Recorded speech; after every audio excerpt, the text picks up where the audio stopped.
Muy buenas tardes. Acá tenemos el honor de poder entrevistar al señor José D'Angelo. ¿Qué tal, José? Buenas tardes. ¿Qué tal, Mariano? Buenas tardes, saludos a la audiencia.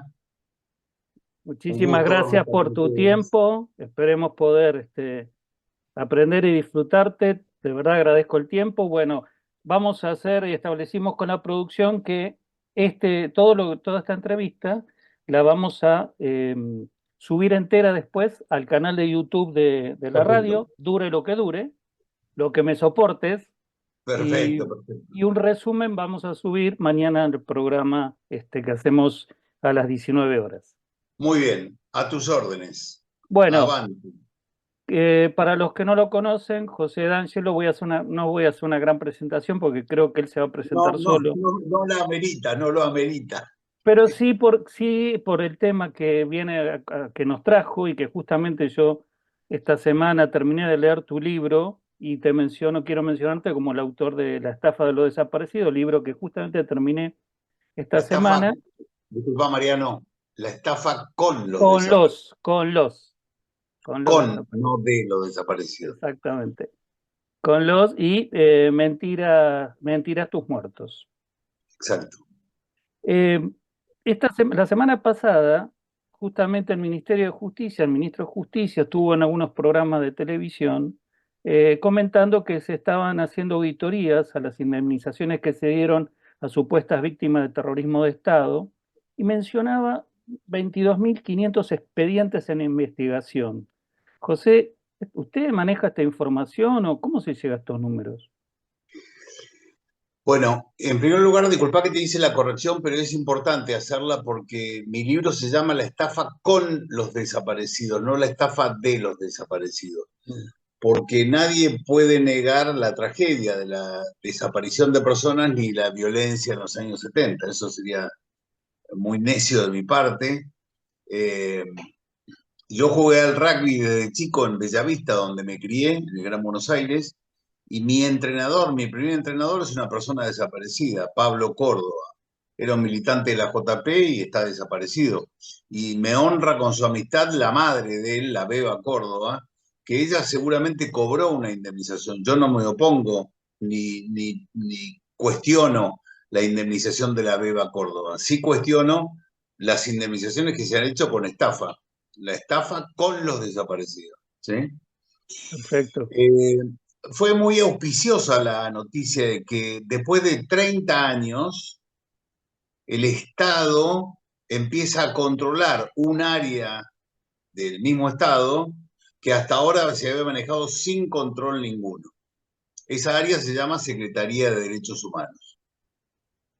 Para que la audiencia entienda, eh, la palabra desaparecido fue esencial en la década de 70, como una de las claves de la década de 70, la palabra desaparecidos. Y mucho más para lo que vino después, digamos, la palabra desaparecidos puso un antes y un después en cómo se contaba la, la, la década del 70 y la violencia política de esos años. Porque la desgracia de la desaparición de personas, que en primer lugar hay que decir que no la inventaron los militares, sino que la desaparición de personas venía haciéndola ya el gobierno peronista desde 1973. En los mismos informes oficiales hay una estadística y figuran unas 600 o 700 desapariciones antes del golpe militar de 1976. Y además increciendo, iban creciendo año a año hasta el golpe. Y a partir del golpe crecieron más, ¿no es cierto? Muy bien. Esa palabra desaparecidos fue clave porque la sociedad, mi modo de ver, eh, no estaba de acuerdo con la lucha revolucionaria que le planteaban las organizaciones guerrilleras. Estaba absolutamente en contra. La enorme mayoría, por no decir la totalidad de la población, le pidió a las Fuerzas Armadas que pusieran fin a un vasto caos que anunciaba la disolución del país. Esto lo dice en la tapa del diario La Opinión Jacobo Timerman al Tiempo. día siguiente del golpe militar. El pueblo de la nación argentina agradece a sus Fuerzas Armadas el haber puesto fin a un vasto caos que anunciaba la disolución del país.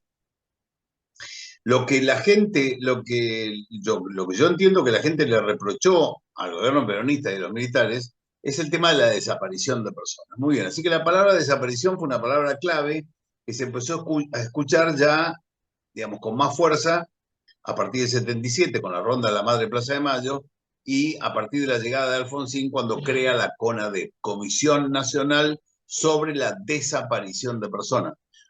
Fíjate, Mariano, que esa comisión teóricamente no iba a investigar la muerte de personas, iba a investigar la desaparición de personas. Por ¿Eh? eso el número que muestra y que se presenta ahí de desaparecidos.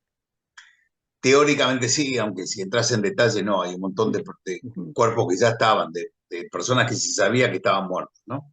Pero no importa, pero sí, teóricamente sí. El primer informe de la CONADEP del año 1984, octubre del 84, después de un año de recolectar en todo el país denuncias de desaparición de personas, el Estado argentino presenta sábado, el presidente de la comisión CONADEP, de la CONADEP, le presenta al presidente Alfonsín el informe final con un listado de 8.961 víctimas, ¿sí? De desaparición. Esa comisión, inmediatamente después de la presentación del informe, se disolvió, se terminó. Y esas carpetas, esos legajos, pasaron a la que en ese momento se creaba, que era la Subsecretaría de Derechos Humanos, bajo la órbita del Ministerio del Interior en ese momento. A eso Después iba a ascendió preguntarte. Fue al Ministerio del Interior primero, después primero pasó el a Ministerio del Justicia. Interior, claro, primero el Ministerio del Interior y era una subsecretaría, después pasó a ser Secretaría de Derechos Humanos y pasó al ámbito del Ministerio de Justicia. Entonces, tenemos un primer informe oficial que dice hay 9.000 desaparecidos, casi 9.000 desaparecidos. En el año 2006, el gobierno de Néstor Kirchner sorprende a la opinión pública y dice, ¿recuerdan el informe del año 84? Bueno, no corre más.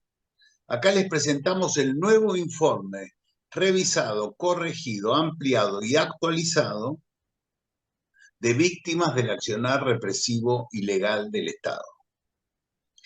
Y presenta un nuevo informe cuyos números son sorprendentes. En primer lugar, porque baja la cantidad de desaparecidos de casi 9.000 de 1984 a 7.098 del año 2006. Pero le suman los muertos. Acá le suman los muertos, que son creo que 1.500 muertos, ¿no es cierto? En Ujú. ambos casos, desaparición o muerte, se le atribuye al Estado. Y son muertos teóricamente víctimas de la represión ilegal del Estado. ¿Eh? Muy bien. Así que tenemos en este nuevo informe 8.300 personas aproximadamente, en este segundo informe del Estado oficial, del gobierno kirchnerista. ¿Sí? El tercero es el que entregan antes de irse Cristina Kirchner a Cristina, dejar el poder. exactamente. Siempre el que lo hace es la Secretaría de Derechos Humanos. El que elabora ese informe y lo administra y lo publica y demás, está en la red, ¿eh? Uno Sí, puede sí. meterse y colocar. El nombre actual se llama RUPTE, Registro Unificado de Víctimas del Terrorismo de Estado, RUPTE con B corta. El que quiera buscarlo pone RUPTE y tiene dos listados, de la A a la K y de la L a la Z, ¿no es cierto? Y ahí están enumerados, vuelve la sorpresa, todavía menos desaparecidos que el informe de Néstor Kirchner. Bajan a 7.018 aproximadamente, por ahí me equivoco en un número. Y los muertos aumentan a 1.600, con lo cual en total son 8.631. Repito, puedo estar equivocándome en un número, pero más o menos globalmente esas son las cifras. Entonces tenemos tres informes. El del año 84 con casi 9.000 víctimas, en el año 2006 con 8.300 y en el año 2015 con 8.631 víctimas.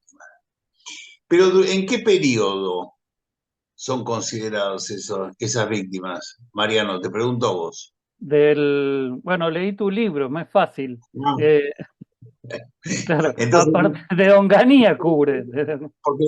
porque la gente podría creer que estamos hablando de las víctimas de la dictadura, del proceso militar No, no, que no. va del 76 al 83. No, no, esos son 7 años. No, no, abarca desde el año 67. O sea, Sí, abarca 16 años, no 7 del claro. proceso. Con lo cual están comprendidos también Los años democráticos de vida. Perón, de Cámpora, Perón y Isabel Perón. Exactamente. Entonces, esos son los tres informes. ¿Qué son las leyes reparatorias? Las leyes reparatorias son, en el gobierno de Carlos Menem toma una serie de medidas, el Poder Ejecutivo, con la finalidad, entiendo yo, de dar vuelta a la hoja. Entonces toma una serie de medidas. Una de ellas son, una de ellas son los indultos. Indultos no solamente a los jefes militares, sino indultos también a los jefes guerrilleros, a los guerrilleros que estaban procesados todavía, etcétera, que había procesos que se habían iniciado y estaban corriendo. Eh, y también las leyes reparatorias, la autocrítica de Balsa, la autocrítica de Montoneros. ¿Vos tenés presente la autocrítica de Montoneros? En el año 89, el Sí, gobierno de Menem, los jefes montoneros firman un documento que se llama Acta por la Pacificación y la Reconciliación Nacional. La firman Firmenich, Vaca, Narvaja, Perdía, Perdía. Obregón, etcétera. La Vaca firman, Narvaja y Perdía no estuvieron en el programa de Neustar sí, hablando de sí, ese tema y Neustar le dijo, está todo muy bien, pero además devuelvan la plata. pues no recuerdo ese detalle, pero sí, sí vi el programa de Neustadt. Mm, Bueno, la cuestión es que ese documento tiene 3 puntos, tiene un montón de puntos, porque hay una característica de la gente de izquierda que es que escribe muchísimo. Entonces tiene un montón de puntos, pero los tres más importantes son los primeros. El primero dice, la historia argentina de las últimas décadas estuvo signada por una guerra civil intermitente. Segundo, la verdad histórica es que no hay entre los argentinos absolutamente ningún sector libre de culpa o de errores por los violentos enfrentamientos, bla, bla, bla, bla, bla. Tercero, la pacificación nacional y la reconciliación de los argentinos es el camino que debemos seguir, bla, bla. O sea, ¿qué dicen? Los jefes montoneros en el 89 dicen, hubo una guerra civil intermitente, nadie dejó macana por hacer, caminemos a la pacificación y la reconciliación. Yo lo firmo, Mariano, mm, yo lo firmo. Eso yo lo firmo. Pero lo que pasó es que el chivo expiatorio de todo lo que se hizo en los 70 fueron las Fuerzas Armadas y claro, de Seguridad. claro. Y eso, y eso tiene un componente eh, que es fácil de descubrir. ¿A quién le interesa perjudicar a las Fuerzas Armadas y de Seguridad? Y a alguna potencia extranjera le puede interesar tener Fuerzas Armadas en la Argentina absolutamente debilitadas. Así que desde aquella época hasta ahora han sido castigadas las Fuerzas Armadas, no la de seguridad porque representa una exigencia cotidiana del poder político, sino las Fuerzas Armadas han sido castigadas en los presupuestos, en los salarios, por lo tanto en las obras sociales, o sea, han derrumbado a las Fuerzas Armadas. Si no hay presupuesto, no hay compras, no hay material, no hay capacitación, no hay entrenamiento, todo se degrada. No hay profesionalización. Absolutamente. Entonces, ¿a quién puede interesarle eso? Hay muchas ligazones con Inglaterra de estas maniobras. Estas maniobras tienen muchas ligazones con Inglaterra, pero bueno, ya después volveremos un segundo sobre ese tema. La cuestión es que estos son los elementos con los que hay que analizar lo que yo investigué. Las leyes, perdón, los informes oficiales, los 3 informes oficiales, pero fundamentalmente el último, el RUPTE, y Sí. las leyes reparatorias. Entonces, ¿qué hago yo? Las dos leyes principales de reparación fueron la del Muy noventa bien. y uno y la del La, 94. de Claro, Menem. muy bien, muy bien. Has leído el libro y le has prestado Sí, atención. sí. Las dos leyes más importantes son dos. Una, la primera, del 91, esto es en tiempo de Menem, ¿no? La ley ordena pagar una indemnización a aquellas personas que hubieran estado detenidas, se entiende que en forma ilegal, y vamos a simplificarlo por los militares, vamos por simplificarlo, no Sí. dice así, ¿eh? Es peor lo que dice es, desde el estado de sitio de 1974, gobierno de Isabel, o sea, lo que está diciendo es, todo lo que el Estado hizo con la constitucional herramienta del estado de sitio está mal. ¿Y quién sos vos para decir que está mal? ¿Sí? Muy Mm. bien, pero no importa, dejemos el detalle ese. Sino que la ley dice, páguese a las personas que estuvieron detenidas. ¿Y cómo se calcula ese monto? El sueldo más alto, perdón, la 30ª parte del sueldo más alto de la Administración Pública Nacional, multiplicado por la cantidad de días que hubiera estado detenido. Después se amplió, por vía judicial, se amplió a los exiliados. ¿Eh? Hoy ese número, ese pago por día, son cerca de 47.000 pesos. O sea, una persona que estuvo Por 100 día. días, claro, una persona que estuvo 100 días tiene que multiplicar 100 por 47.000. Esa debe haber sido ¿Sí? la cuenta que hicieron para cuando le pagaron la millonaria suma a Nacha Guevara, Por supuesto, por supuesto. Ella cobró por el exilio, no estuvo detenida. por el Ella exilio, cobró claro. por el exilio. Muy bien. Ahora te voy a dar algunos casos para que se entienda qué es lo que yo estoy diciendo. El juez Lijo, que tiene mi denuncia, porque yo de todos los casos que detecté, hice una denuncia penal que está en el juzgado del doctor Lijo. ¿Sí? Bueno, la otra ley importante es la ley 24411, que es del año 94, que ordena pagar a los familiares o causavientes de las personas que hubieran sido desaparecidas o muertas. Dice, por las Fuerzas Armadas, policiales o bandas paramilitares que hubiesen actuado. Esas bandas paramilitares, Por la supuesta triple A que existió. claro, pero esas bandas paramilitares son solamente consideradas las de derecha. Las de izquierda no son consideradas. Ahora voy a contar un caso para que se entienda por qué hago la aclaración. Entonces, esa ley se calcula el monto que se paga porque es el sueldo más alto de la Administración Pública Nacional.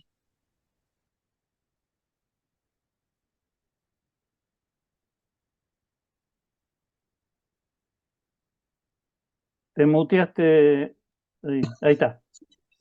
El sueldo más alto es más De o la menos, administración, hasta ahí se escuchó. El sueldo más el alto de sueldo la más alto administración, multiplicado por 100, multiplicado por 100. por 100. El sueldo más alto hoy son aproximadamente 1.300.000 pesos de la categoría política sin adicionales, nada, Ujú. bruto, ¿no? Eh, y entonces son 130 millones de pesos aproximadamente cada indemnización. Muy bien. Entonces, de la primera ley, de la ley de los detenidos, llamémosle o exiliados, ¿cuántos pagos se han hecho? 14.500 pagos. De la segunda ley, ¿cuántos pagos se han hecho? 8.000, casi 9.000 pagos. ¿Sí? Sí. De ahí surgen los 22.500 que habla. Exactamente. Exactamente. Bueno, el ministro y el secretario de Derechos Humanos, una noticia que aplaudo, auspiciosa, por primera vez en 30 años se va a controlar algo que no se controlaba. Era un barril sin fondo. Ahora voy a contar algunos casos para que se den cuenta la audiencia qué grado de impunidad y de falta de transparencia tenían estos pagos. Muy bien. Vamos a contar un caso.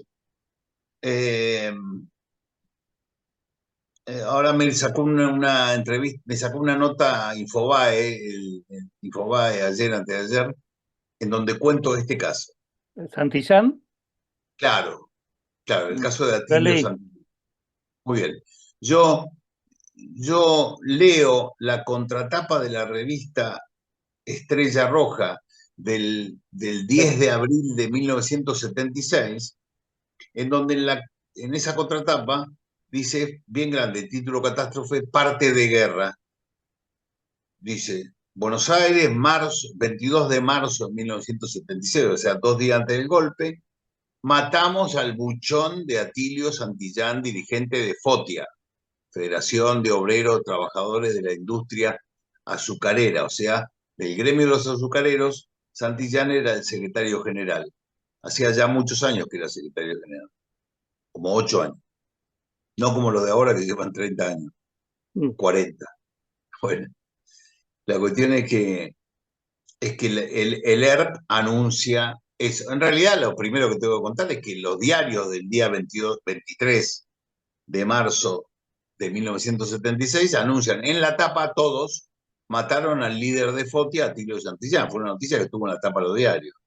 ¿Sí? En los dos Tiberman, ¿no? Los diarios. El diario de Timerman también, Mm. Jacobo Timerman con La Opinión y Héctor Y, Timerman, el la de canciller Pop en el diario La Tarde.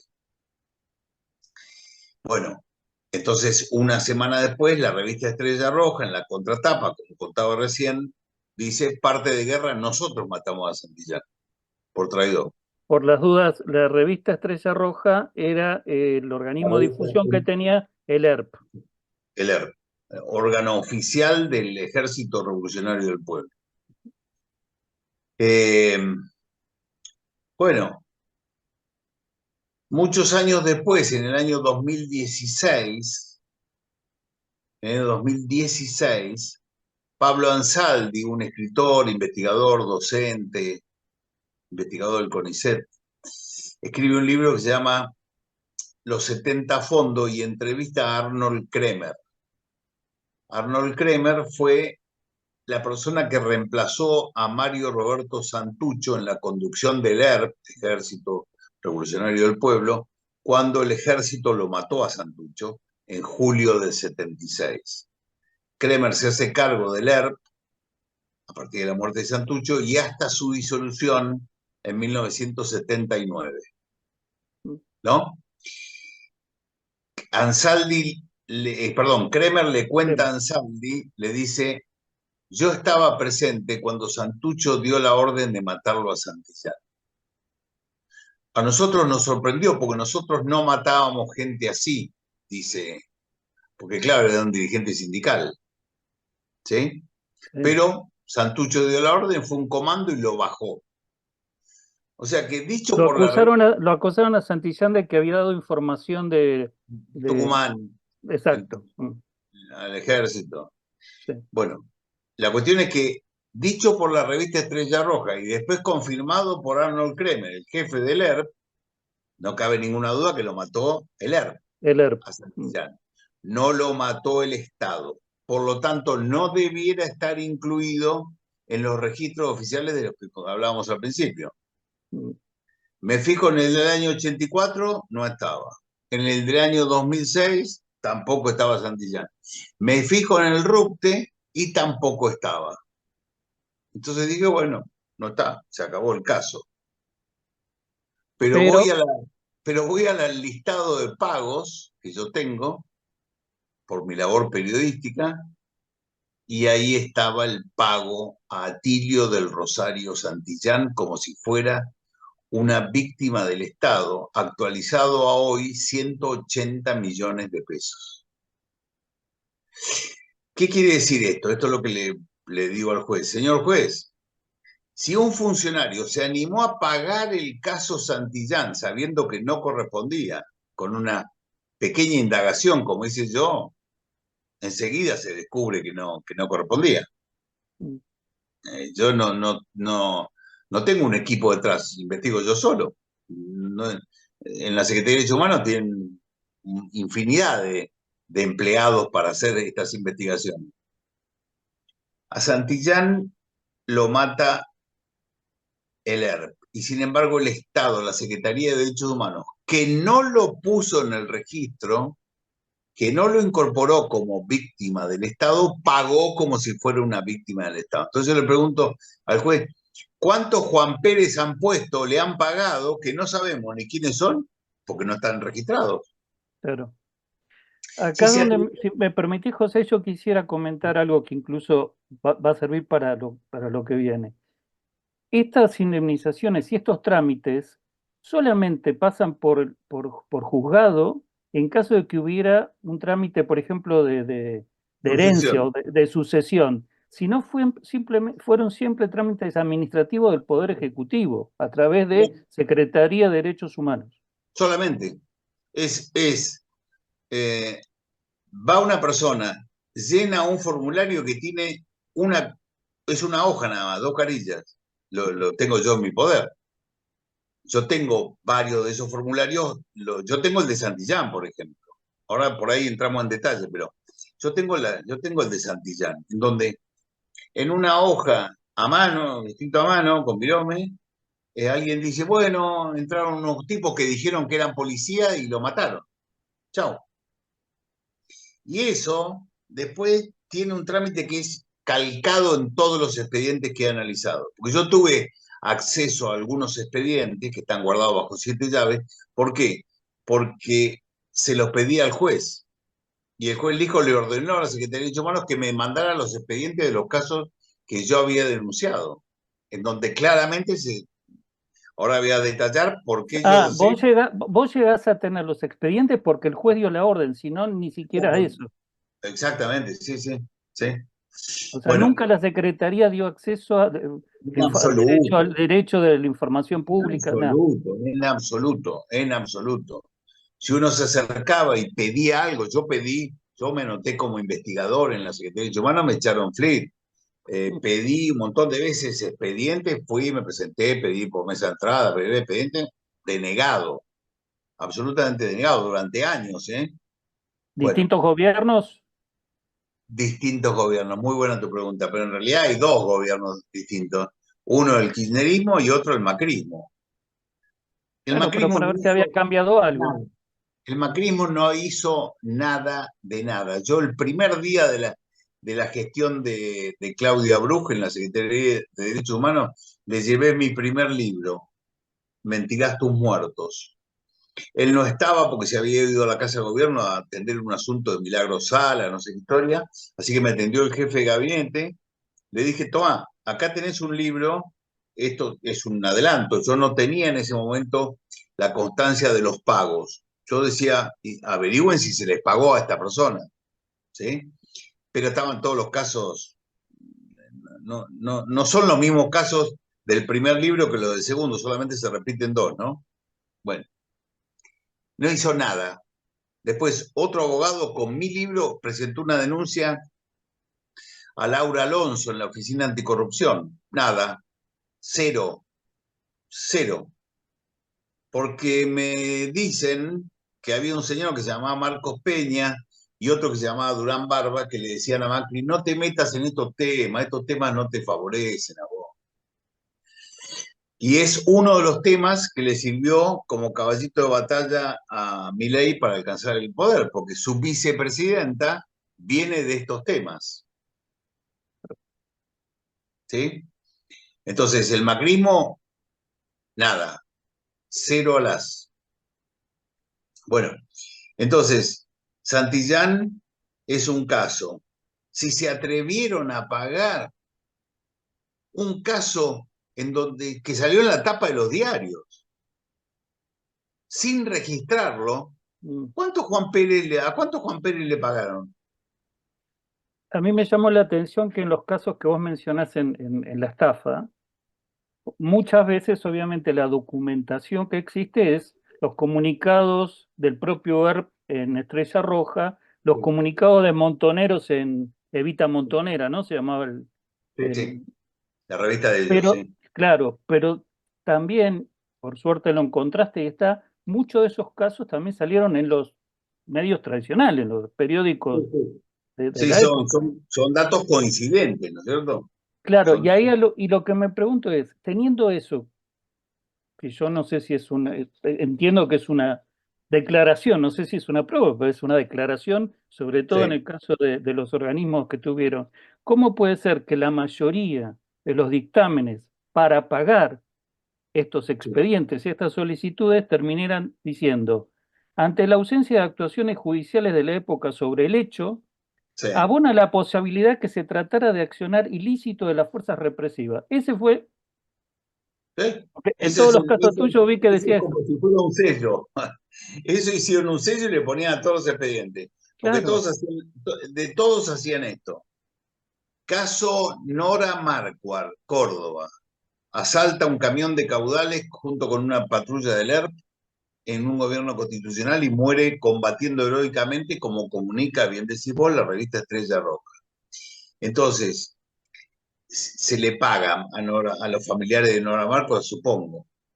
Entonces yo le pregunto al juez perdón, la Secretaría de Derechos Humanos, ¿qué hizo en aquel momento cuando recibe el pedido para cobrar la indemnización? Le manda al Juzgado Federal de Córdoba, a la Policía de Córdoba, no sé cuánto. ¿Tienen algo de Nora Marcos? No, no encontramos nada, no encontramos nada. Bueno, no hay nada, listo. Entonces, ante la duda, ¿por qué? Porque hay una ley. Han hecho una ley, hay todo un entramado judicial, han hecho una ley que dice, sintéticamente dice, en caso de duda, páguese a la víctima. Entonces, crean la duda y le pagan. Pero te cuento un caso. Insisto, la duda es la duda. Ahora, cuando hay confesión de una de las Claro, partes, claro, claro, claro, claro. Sí, sí. Una mínima indagación les hubiera llevado a la certeza de que no se podía pagar esa indemnización. Le contamos, pero no me, vos me haces spoiler, me spoileás, pero tu audiencia no leyó el libro. Entonces, yo les cuento rápido el vamos caso. a hacer vamos a dejarle la mitad entonces para que lo busque y Bueno, lo lea. les cuento el caso de Oscar Garavaglia, para que entiendan. No, les cuento un caso estamos hablando de casos de la ley 24411, de los desaparecidos y los muertos. Ahora vamos a la otra ley, la de los detenidos. La de los detenidos. Fíjense las cosas que yo he descubierto y que el ministro y el secretario de Derechos Humanos tienen que auditar, ¿eh? Y que el hijo tiene que juzgar.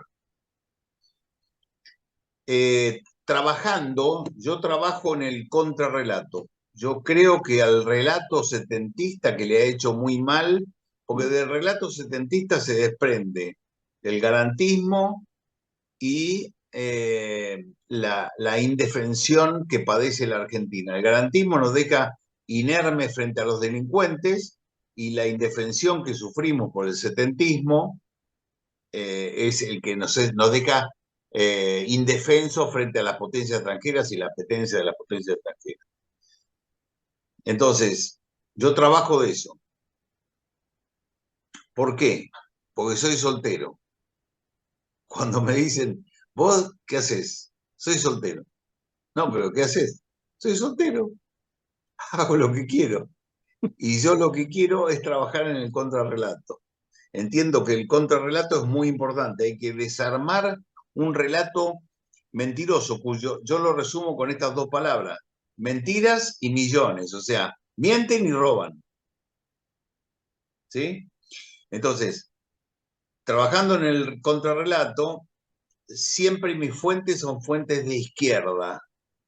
No tengo ninguna fuente que pueda ser sospechada de parcialidad. Mis fuentes son fuentes de izquierda.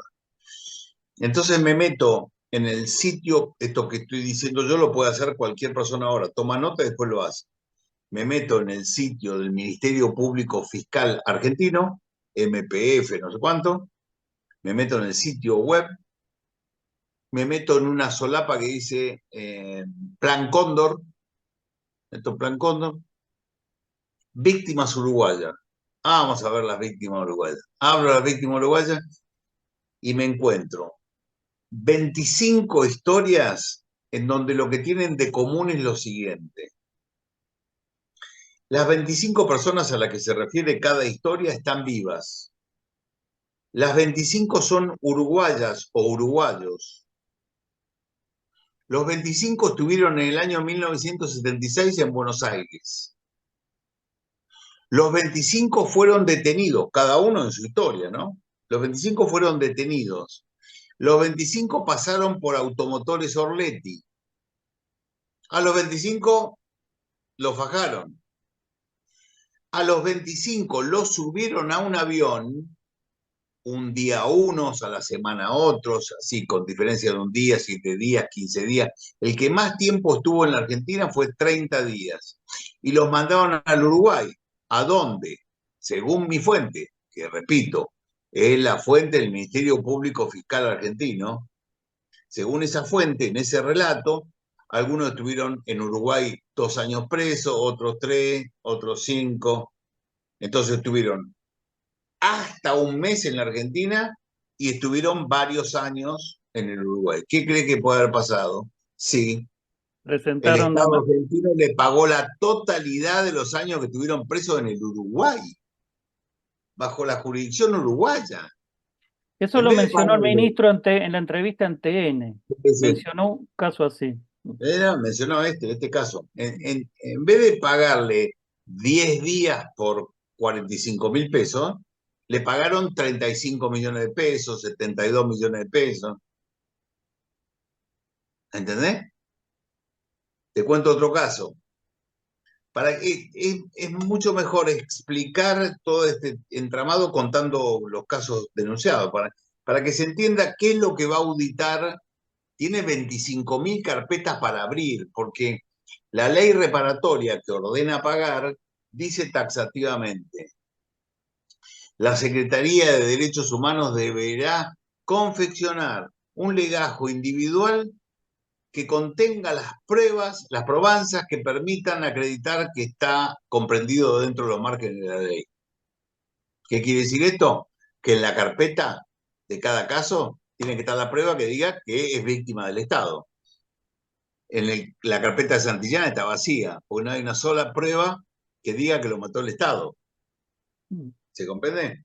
Sí, Bueno, y me surge una pregunta antes que sigas. Parte de la información que da ahora el ministro, vos ya la habías dado, ya la habías expuesto en tu libro, ya la habías sí. comentado. Te pregunto, ¿te están consultando a vos No este todavía gobierno? personalmente, no todavía personalmente, pero sí sé que el ministro ha leído alguna nota mía, algunas notas mías al respecto, y que tiene en su poder mi libro. ¿Y el hijo Perdón, perdón, movió algo en este? perdón, disculpame, y más importante todavía, tiene en su poder la denuncia. El ministro tiene en su poder la denuncia que yo hice en el juzgado del hijo. En el juzgado 4. Sí. Bueno, te cuento otro caso. En el año 1973, en el Uruguay se produce una suerte de golpe de Estado que se llama la bordaberrización del gobierno.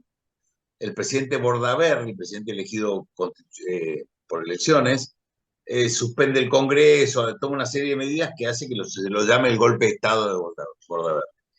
Los grupos armados, los grupos revolucionarios izquierdistas en el Uruguay, muchos huyen a Buenos Aires, que estaba en plena primavera camporista, así que era Claro. un lugar ideal para venir. La cuestión es que cuando llegan acá, uno de ellos, uno de estos grupos, la Federación Anarquista Uruguaya, y esto está sacado de un trabajo hecho por un integrante de la Federación Anarquista Uruguaya, cuenta que se encontraba con la dificultad que no tenían plata para vivir. Entonces se deciden hacer secuestros extorsivos. Y se sacan el gordo de Navidad. En el primer secuestro que hacen, lo secuestran al gerente de la planta de embotelladora de la Pepsi Cola en la Argentina. Pero con tan mala suerte que se enteran que la Pepsi Cola no negocia con delincuentes, y entonces no saben qué hacer con el señor Nelson Laurino, que lo tuvieron ahí un mes dando vuelta, y en ese mes, 2 militantes de la FAU, Federación Anarquista Uruguaya, cuenta este estudio, este trabajo, quisieron hacer un intento de cobrar el rescate y los detuvieron a los dos. Terminaron detenidos Aníbal Griot y Pablo Farías Ledusca, y dice el artículo, se hicieron pasar por delincuentes comunes para no comprometer a la organización ni al gobierno de Cámpora.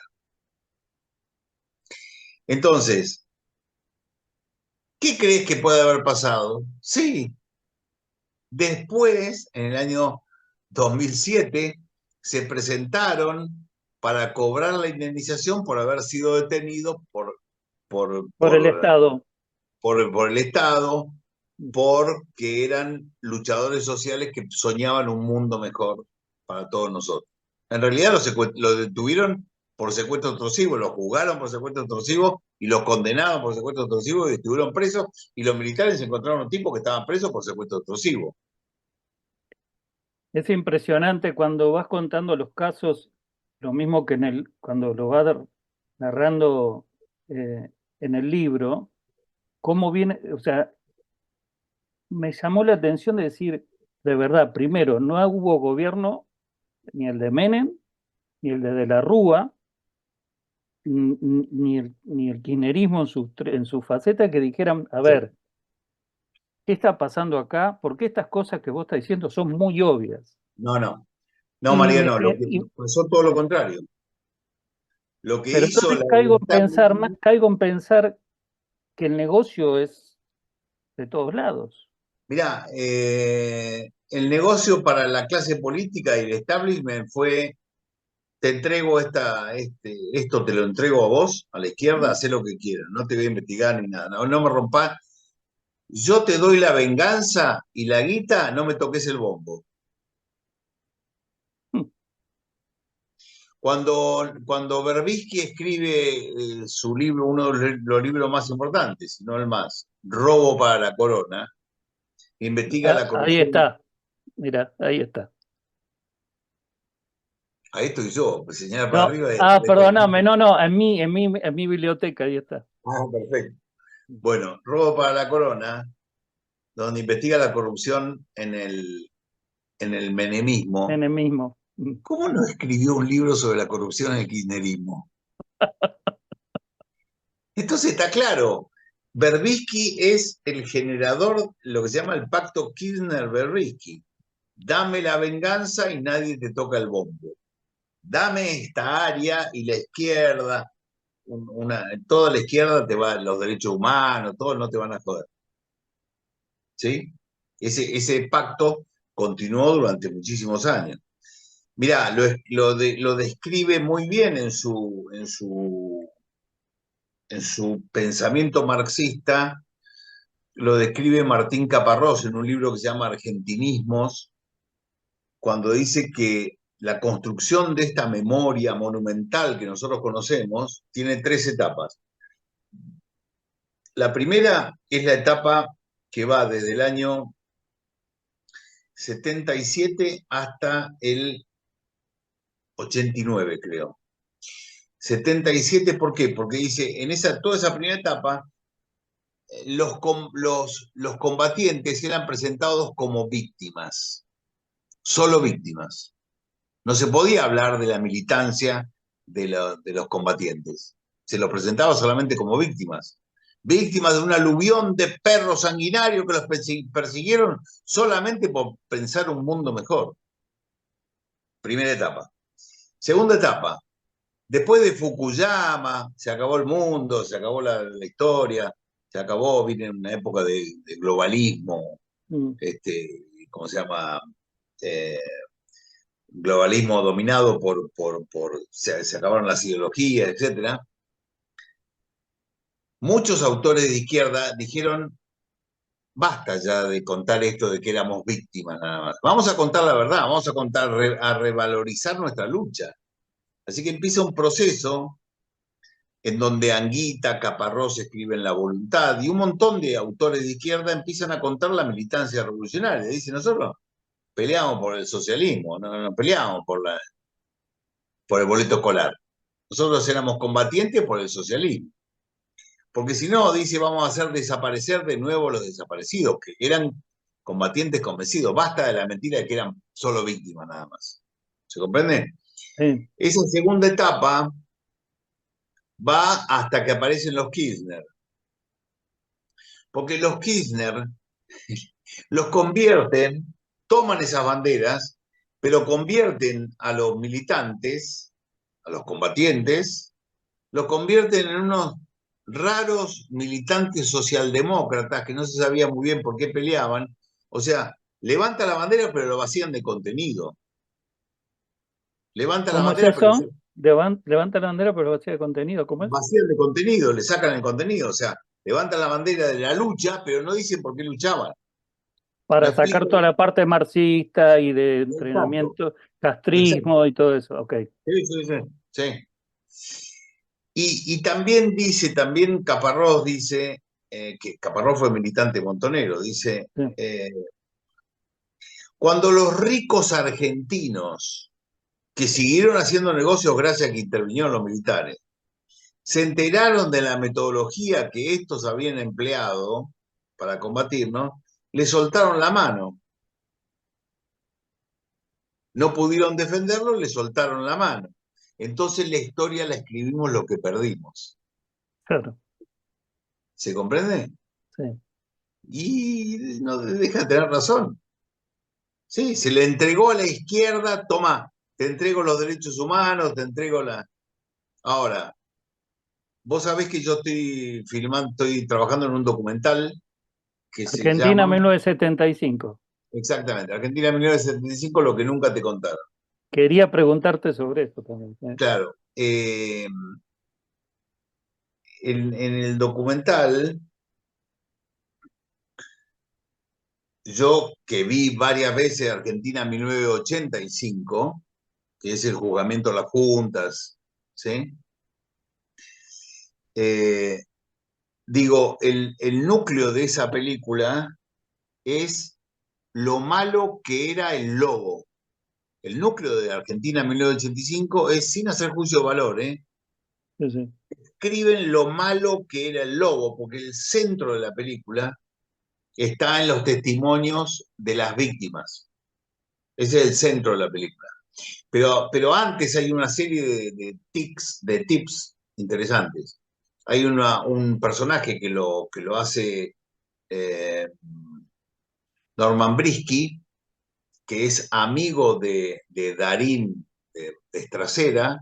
No sé cómo, no sé a quién interpreta a Brisky, pero es una persona grande cuando a Estracera le encargan el juicio a los militares, la acusación a los militares, Brisky le dice, tu objetivo es conquistar a la clase media. Ese es tu objetivo, conquistar a la clase media. Después le aparece, le ponen a Moreno Campo, a Estracera, y Moreno Campo el primer día le dice, yo vengo de una familia militar, mi madre va a misa donde va Videla. Y Estracera le dice, ¿y por qué estás acá? No, porque yo creo en la justicia, en la justicia. Durante todo el juicio, Moreno Campo le cuenta, mi mamá dijo esto, mi madre dijo esto, mi madre dijo esto, hasta que un día Estracera, Darín, se hincha y le dice, no me hables mal, a tu madre no la vamos a convencer. Después vienen todos los testimonios estos en donde coloca el esfuerzo para decir lo malo que era el lobo. El lobo era muy malo, malo. Y una escena muy importante después es que están en el despacho de Estracera, Moreno Campo y Estracera, entra una secretaria y le dice, teléfono, doctor Moreno Campo, atiende, hola mamá, ah, sí, le hace seña a Estracera para que agarre el otro teléfono para escucharla, y la mamá le dice, vi los testimonios, qué hijos de pu, Videla tiene que estar preso. Convenció a la clase media. ¿A partir de qué? De los testimonios de lo malo que era el lobo. ¿Sí? Sí, Bueno, sí. yo no voy a defender al lobo, yo no voy a hablar, la gente ya tiene los huevos al plato del lobo. Durante 40 años hablaron del lobo. Yo le voy a contar quién era Caperucita.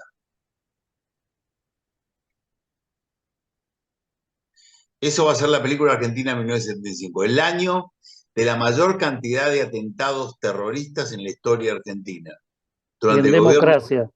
durante el gobierno constitucional de Isabel Perón. Había más de 30 grupos guerrilleros, grandes, medianos y chicos, operando en la Argentina, inclusive grupos uruguayos, como te acabo de contar el caso Mm. del secuestro de esta persona. Eso es un poco lo que va a mostrar el documental. Yo te quiero hacer dos o tres preguntas más, porque no sé cuánto tiempo tenés vos, pero no, me encantaría Voy a Córdoba, poder. en madrugada me voy a Córdoba porque el ejército va a otorgarnos a mí y a otros camaradas la distinción de comando honorario por haber combatido con la compañía de comandos en la tablada. Así que me voy a Córdoba ahora en la madrugada. No, espero terminar antes. Esperemos terminar antes. Escúchame una cosa, José. Primero te empecé tratando de usted y ahora ya te tuteo, así Creo que que se puede. además de agradecerte todo lo que nos estás compartiendo, hay un tema que en el libro, que aquí está, y lo vamos a recomendar indudablemente, la estafa con los desaparecidos, Mentiras y millones. mentiras y millones. En cada uno de los casos que comentás acá, pones el expediente, incluso con qué número se le dio la autorización del pago, etcétera, etcétera. Pero gente que recibió ese dinero, creo que mencionás uno o dos casos. Si mal no recuerdo, el... eh, bueno, no importa porque me voy a hacer No, lío. no, pero no. Yo no menciono a nadie que haya recibido. Yo no sé eso. ¿Quién Que el cobró? expediente lo diga. Por ejemplo, me parece que en el caso de, eh, ¿cómo se llamaba esta? La que murió eh, en el Así, asalto del blindado. Nora Lía Marcuardo. Nora era la que tenía tres hijas. Sí, tres hijas. La hija, el padre de la primera de sus hijas, es el que Sí. aparece ahí porque como ahí hay sucesión, aparece como reclamante. Ah, muy bien, muy bien. Mira el detalle que has tomado en cuenta. Sí, aparece el nombre pero yo no puedo afirmar. Esa es la carátula de la sucesión. Fantástico. Se supone que al estar el nombre de la persona quien lo hace. Vos suponés lo que quieras, yo no te puedo decir. Entonces, para no suponer, ¿hay forma de investigar quién es quién? ¿Hay una trazabilidad que se pueda decir, a ver, quién cobró? Ninguna duda, pero como el Estado el Porque Estado dijo no, Cunha y Varona que sí, embargaron a alguno que ya está no, imputado, ¿no? no. El asunto es así. Cuño Libarona, el ministro contó dos cosas distintas.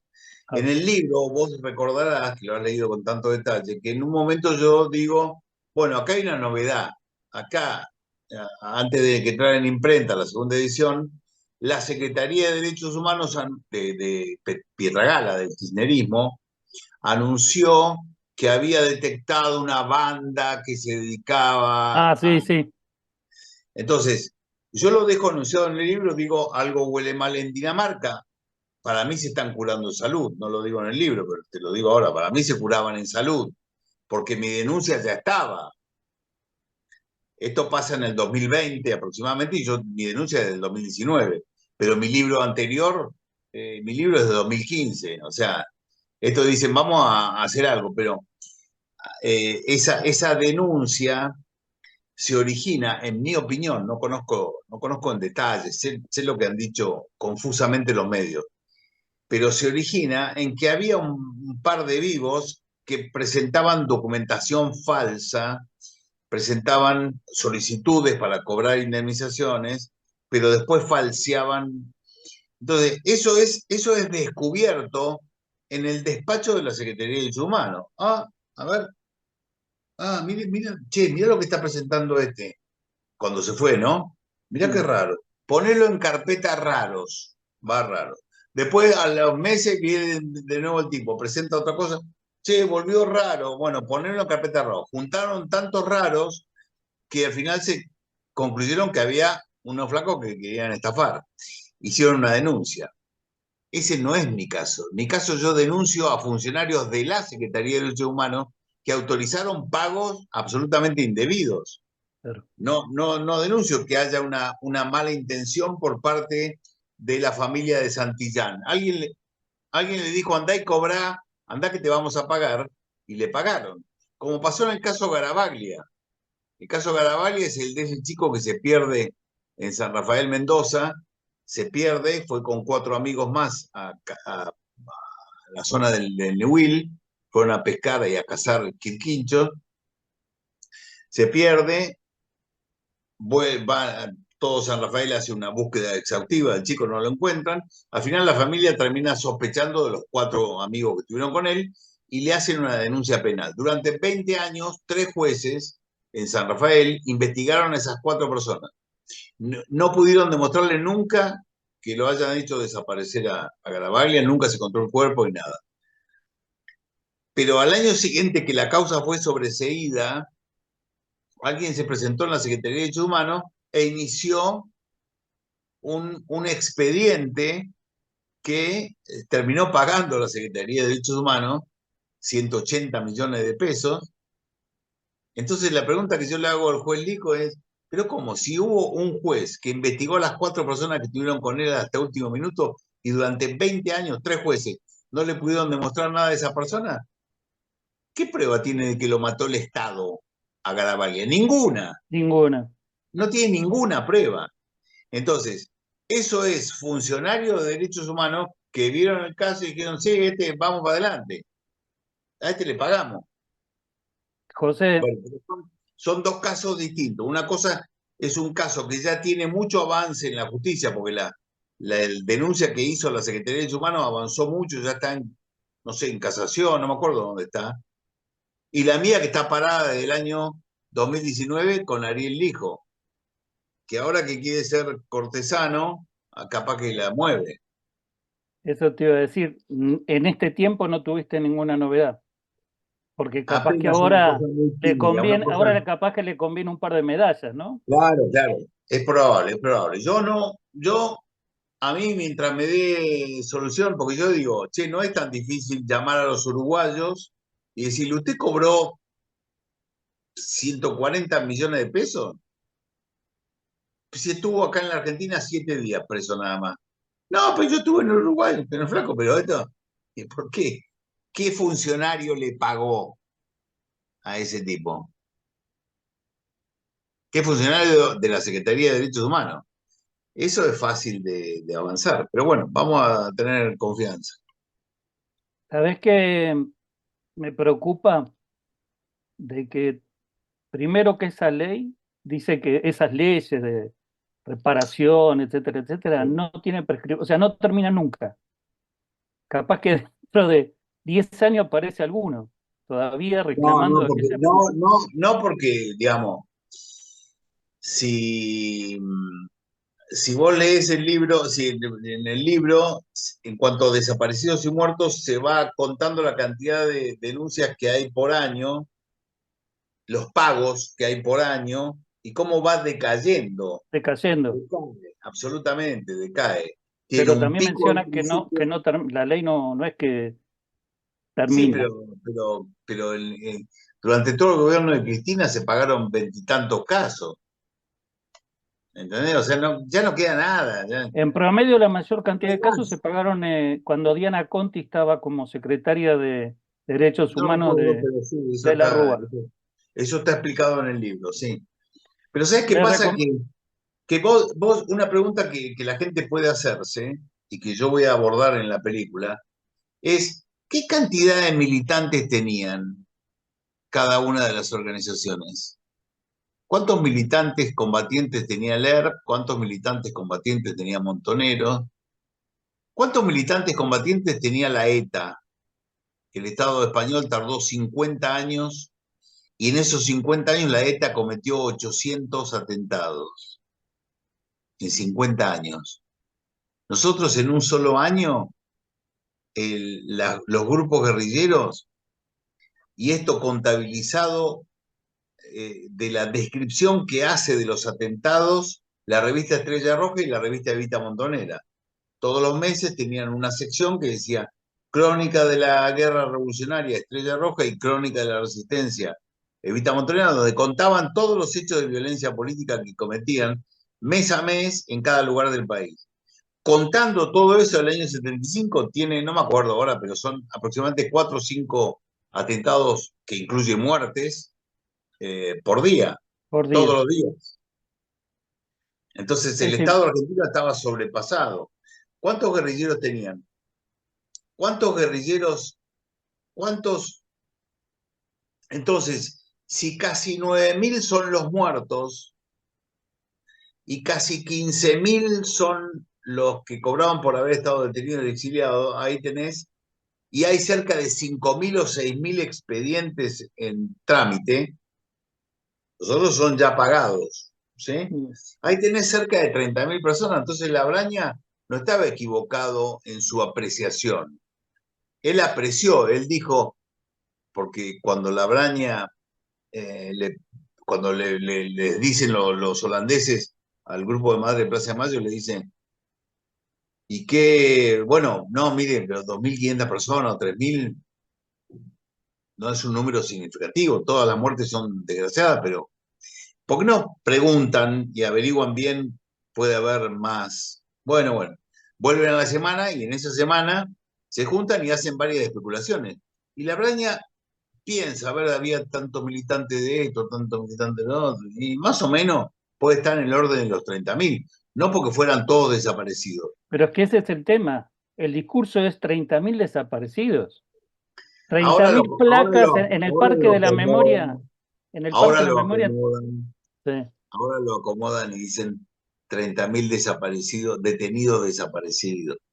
Lo acomodan y van manipulando el lenguaje. Claro. Se les acabó la mentira, se acabó la mentira. Ellos querían tomar el poder con las armas, ellos querían derrocar al gobierno peronista de Isabel Perón con las armas, y el pueblo argentino, ¿sabés quién sacó un póster del golpe? Un afiche del golpe. ¿Te acordás de los pósters? Si habrás tenido vos póster de tus ídolos musicales o deportivos, por no entrar en detalle. Sí, sí, te ibas a extender y ya me empezaba a preocupar. Claro. Eh, eh, el que sacó un póster del golpe a la tarde del día del golpe, una doble página central del diario con la Casa Rosada, tanques, soldados y un texto que decía, para terminar con el desgobierno, la corrupción y la subversión, fue Héctor Timerman, el canciller de Cristina Kirchner, cuando dirigía en el año 76 el diario La Tarde. El del pacto con Irán. Exactamente. Por eso es tan importante, José, que tu trabajo, indudablemente, que la Somos muchos los que generación, que los trabajamos, jóvenes, ¿sí? sí, sí, que los jóvenes lean, averigüen, busquen. Hoy tenemos tantas posibilidades de acceder a la información Sí. y que esto de los 30.000, de esto, de aquello, ya no se coman ninguna historia que le venda nadie. ¿Por qué? Porque hay forma de llegar a la verdad. Hay forma de llegar a la verdad. Sí, Después sí. dolerá aceptarla o no, porque se comieron durante 20 años el discursito que les convenía al kirchnerismo y a los que estuvieron en el gobierno en ese momento. Pero tienen forma de llegar a la verdad. Acá pueden empezar a encontrarla. Hay muchísima información de dónde la saca José. O sea, él es generoso, además de dedicarle su tiempo a poner todo esto en libro, a presentar la denuncia en la justicia, también él aporta acá de dónde saca la información para que uno la pueda verificar. Porque todo lo que está acá, si no se lee, va a faltar acá, que son los Claro. libros del colegio. Sí, Porque sí. acá en este libro, que es de séptimo grado de Cava, del año pasado, habla de las abuelas y las madres de Plaza de Mayo, de hijos y de no sé cuánta cosa más. No Sí. habla de por qué llegó todo eso y por qué Sí. pasó todo eso. Entonces, si leemos un poco esto, quizá en un futuro cercano, acá también se Haya otro tenga la texto. verdad. Sí. Totalmente de José, acuerdo, muy buen ejemplo. José, ¿cuándo pensás que vas a tener Argentina en 1975? Te lo digo en inglés. Coming soon. Ok, Próximamente. ¿para cuándo? Ese Zoom. No, no, mirá, Hay en paciencia, hay en paciencia. yo te cuento una cosa. Mirá, medio en chiste, me divierto contando que yo hice dos cosas que me divierte mucho contarlas sin haber estudiado nada. Bueno, no es un buen ejemplo para la juventud, pero yo, por ejemplo, dirigí, inventé y dirigí el segundo diario en tirada del país, un diario que fue segundo en tirada del país, detrás de Clarín y por encima de La Nación y todo el resto. Me vino a comprar el Corriere della Sera, Epa, la empresa, y justo pasó eso en el momento en que, ¿se escucha? sí, te fuiste, pero se escuchó todo. En el momento en que la Argentina empezaba la crisis del 2001, o sea que el país hacía así, cuando los italianos estaban acá en la Argentina, el país se empezaba a mover así, se Mm. derrumbó, se cayó la negociación y los italianos se fueron, el diario se fundió. Era el diario de bolsillo, era un diario gratuito que se repartía en los colectivos. Ah, el diario de bolsillo, Sí. sí. Ese lo inventé y lo dirigí yo. Bueno, sin haber estudiado ni un minuto de periodismo. Yo Y, recomiendo que sí estudien periodismo. no, seguro, seguro, ninguna duda. Y después combatí con la compañía de comando sin haber hecho el curso comando, porque yo por jugar al rugby tengo la rodilla rota, no pude hacer paracaidismo, sí hice montañismo, andinismo, pero no pude hacer el curso comando. Pero sin embargo tuve la bendición de tener mi bautismo de fuego en la tablada con la compañía de comando. Y ahora estoy filmando un documental sin haber estudiado nada de cine, pero anímense, muchachos, anímense. Y si pueden Vamos estudiar, a, mejor. vamos a estar esperando de verdad, ansiosos. Es necesario escuchar la historia de Caperucita, así como lo definiste, me encantó. Sí, Y que de pronto, nada, sigamos abriendo.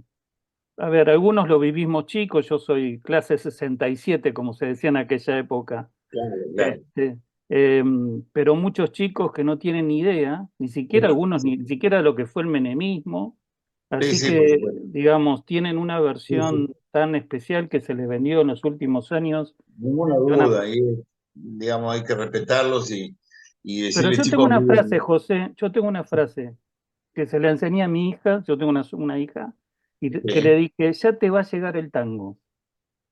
mirá, está muy bien.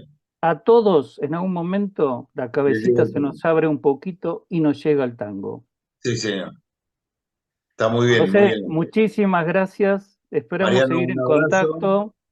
Te esperamos también en el momento. Ahora la radio está mudando. Esperemos prontito ya tener nuestra nueva casa y va a ser un gusto poder recibirte cuando estés lanzando Argentina 1975, poder compartir con vos ese lanzamiento y poder promoverlo y divulgarlo. Cómo no, un abrazo grande, Mariano, un millón de gracias por la cordialidad de la entrevista y un cariño enorme a la audiencia. Muchas gracias. Saludos de Ariel Corbat, como te dije. Ah, un abrazo grande para Arielito, crack. Claro. Chao, Muchas maestro. gracias. Adiós. Chao, Hasta chao. luego.